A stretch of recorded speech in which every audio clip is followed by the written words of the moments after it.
खाद वितरण प्रणाली में कुछ बड़े बदलाव किए हैं। ये बदलाव किए जाने से जहां किसानों को सहूलियत होगी, वहीं किसानों के लिए बड़ी परेशानियां का सामना भी करना पड़ेगा। अगर समय रहते किसानों ने ये कुछ तैयारियां नहीं की तो हो सकती है बहुत परेशानियां।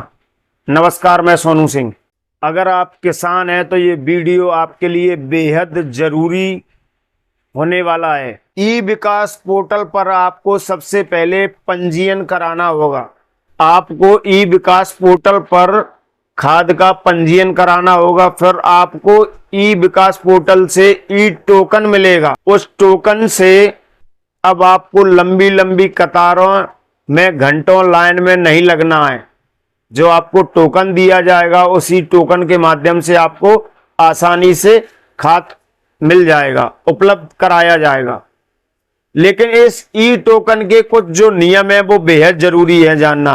इस ई टोकन को आपको प्राप्त करने के लिए क्या क्या दस्तावेज लगेंगे, क्या कुछ करना होगा, तब आपको ई टोकन मिलेगा। और ई टोकन की वैधता क्या है? सबसे पहले ई टोकन की वैधता की बात करें, जैसे अगर आपने आज ई टोकन प्राप्त किया है तो 72 घंटे लगभग 3 दिन आपका ई टोकन वो वैध रहेगा। आप 3 दिनों के अंदर खाद ले सकते हैं। अगर 3 दिन ई टोकन आपके ई टोकन को अगर 3 दिन जो हो जाते हैं तो फिर वह ई टोकन पूरी तरह निष्कर्ष हो जाएगा। आपको फिर से नया टोकन प्राप्त करना होगा। अच्छा, अब ई टोकन लेने के लिए आपको क्या क्या करना होगा? सबसे पहले नंबर 1, आपका आधार कार्ड। आपके आधार कार्ड में जो रजिस्टर्ड मोबाइल नंबर है, जो लिंक मोबाइल नंबर है, वो आपके पास होना चाहिए, कि समग्र होना चाहिए। और कुछ जो है भूमि की जानकारी होना चाहिए, खसरा खतौनी वगैरह। उससे आपका जो है ई पोर्टल पर, ई विकास पोर्टल पर आपका पंजीयन हो जाएगा और आपको ई टोकन जो है दे दिया जाएगा। अच्छा, सबसे जो है बड़ी बात मध्य प्रदेश सरकार ने इस बार खाद वितरण प्रणाली में जो जोड़ी है वो बहुत महत्वपूर्ण है और बेहद जरूरी भी है आपको जानना। अब की बार जो अगर आप भूमि जो आपकी इससे लिंक, जो आपकी खेती की जो जानकारियां इसमें भरी जाएंगी ई पोर्टल पर, तो उसमें आपको अपने द्वारा बोई गई फसल का विवरण भी देना पड़ेगा। आपने किस प्रकार की फसल लगाई है और जो आपने फसल लगाई है उसी फसल को कितनी आवश्यकता है, किन खादों की आवश्यकता है, वही खाद आपको दिया जाएगा। जैसे उदाहरण के तौर पे आपने बाजरा लगाया है। अब बाजरा में नाइट्रोजन, यूरिया अगर 25% कृषि विशेषज्ञों के द्वारा अगर 25% यूरिया की जरूरत है, उदाहरण के तौर पर बता रहा हूं, बाकी बाजरे में कितनी क्या जरूरत है ये अलग बात है। और डीएपी या अन्य उर्वरक जो आपकी फसल में जितनी जरूरत है उतना ही आपको खाद दिया जाएगा।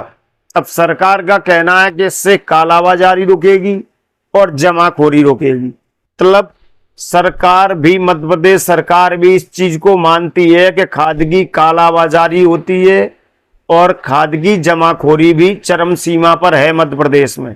इसीलिए जो है मध्य प्रदेश सरकार ने अब जो इस ई विकास पोर्टल के माध्यम से जो खाद वितरण प्रणाली की जो व्यवस्था बनाई गई है वो इसीलिए बनाई गई है कि अब जिससे कालाबाजारी ना हो सके, जिससे कालाबाजारी ना हो और जमाखोरी भी ना हो। अब ये तो समय और स्थिति बताएगी ये दोनों चीजें मध्य प्रदेश में होती हैं या नहीं होती। बाकी किसानों की थोड़ी चिंताएं यहाँ भी बड़ी हैं, क्योंकि ऐसे बहुत से हजारों किसान होंगे जिनके आधार कार्ड में उनका मोबाइल नंबर रजिस्टर्ड नहीं होगा। और आप जो है मोबाइल नंबर रजिस्टर्ड नहीं होगा तो समय रहते आप अपने आधार कार्ड में मोबाइल नंबर जरूर रजिस्टर्ड कराएं, लिंक कराएं, क्योंकि अगर मोबाइल नंबर लिंक नहीं होगा तो फिर आपको परेशानी का सामना करना पड़ता है। क्योंकि मोबाइल नंबर रजिस्टर्ड नंबर से ही सत्यापित होगा कि जो वही किसान है। और कहीं ना कहीं अब जो है इस खाद वितरण प्रणाली को मध्य प्रदेश सरकार ने आप कहीं भी किसी भी संस्था प्राइवेट से, दुकान से या कहीं से भी आसानी से खरीद सकते हैं। दूसरी चीज, जो अभी तक जो दुकानदार थे वो किसानों पर जबरन कुछ ना कुछ अन्य उर्वरक थोपने का काम करते थे कि अगर आप डीएपी ले रहे हो तो आपको ये भी लेना पड़ेगा, ये भी लेना पड़ेगा। तो इस चीज में कहीं ना कहीं जो है किसानों को सहूलियत मिलेगी। किसान की जो फसल है उस फसल में जिस खाद की, जिस उर्वरक की जितनी मात्रा निर्धारित है वो ही उसे दिया जाएगा, वो लेगा। अन्यथा ऊपर से अलग से उस पर कोई भी खाद या उर्वरक के लिए जबरदस्ती नहीं की जाएगी। और बताया तो ये भी जा रहा है साथियों कि जो है सरकार भविष्य में किसानों के घर घर तक खाद पहुंचाने की तैयारी में जुटी हुई है। फिलहाल वो आगे की बात है, जब ऐसी कोई व्यवस्था बनेगी, ऐसी कोई योजना आएगी तो उस पर भी अपन चर्चा करेंगे। फिलहाल ये जानते हैं इस पूरे खाद वितरण प्रणाली पर ऑनलाइन जो है निगरानी रखी जाएगी। जिले और तहसील के जो है स्टॉक की पूरी पारदर्शिता रहेगी। आप अपने जिले और तहसील के खाद का स्टॉक भी देख सकेंगे कि आपके जिले पर कितना भी खाद जो स्टॉक है। पीएसओ जो मशीन रहती है उस पर जो है किसान की पहचान दर्ज होगी और उस किसान का जो स्टॉक है, खाद का स्टॉक है, वो भी पारदर्शिता रहेगी। बाकी की साथियों, सरकार जो है खाद को लेकर, किसान को लेकर काफी व्यवस्थाओं में जुटी हुई है और किसानों को ज्यादा चिंता और ज्यादा परेशानियां ना हो, इसलिए खाद की पूरी तरह से अभी से जो है मध्य प्रदेश में यूरिया, डीएपी या अन्य उर्वरक जितने भी हैं उन सब का पर्याप्त स्टॉक बताया जा रहा है।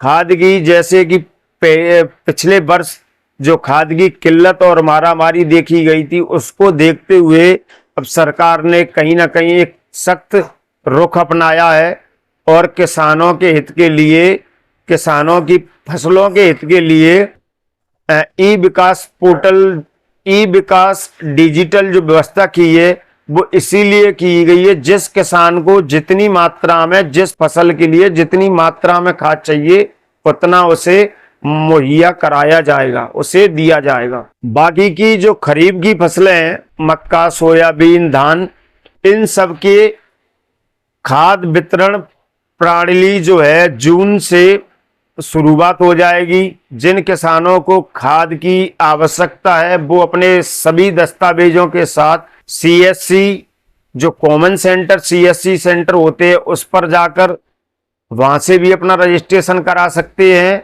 एमपी पोर्टल से भी अपना रजिस्ट्रेशन करा सकते हैं और खाद के जो भंडारण है, जहां गोदाम है, वहां पर भी ये व्यवस्था है, वहां पर भी काउंटर बनाए जा रहे हैं और प्राइवेट जो दुकानदार हैं उनसे भी अब आप आसानी से खाद की जो निर्धारित राशि है, जो खाद की शासकीय मूल्य है, उसी पर आप प्राप्त कर सकेंगे।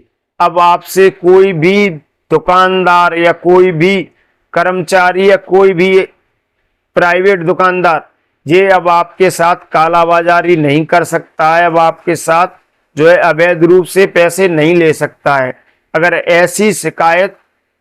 अगर ऐसी कोई शिकायत आती है, जैसे कोई प्राइवेट दुकानदार है या अन्य कोई संस्था है जो अतिरिक्त जो है पैसे वसूलने का काम कर रही है किसान से, तो उसकी जानकारी आप अपने कृषि विभाग में शिकायत दर्ज करा सकते हैं।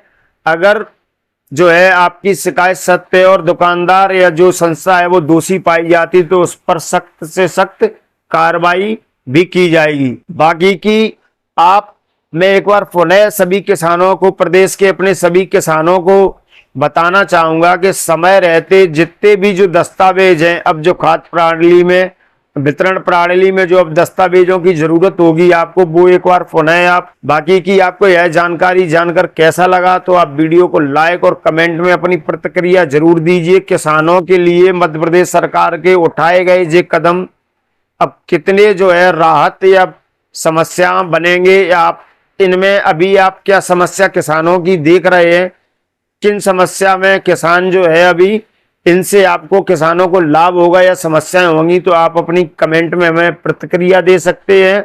और वीडियो को ज्यादा से ज्यादा शेयर करिए ताकि हर उस किसान तक यह जानकारी पहुंचे और वो समय रहते अपने सभी दस्तावेज और सारी तैयारी कर लें। मैं विदा लेता हूं सोनू सिंह। जय हिंद, जय भारत, जय जवान, जय किसान।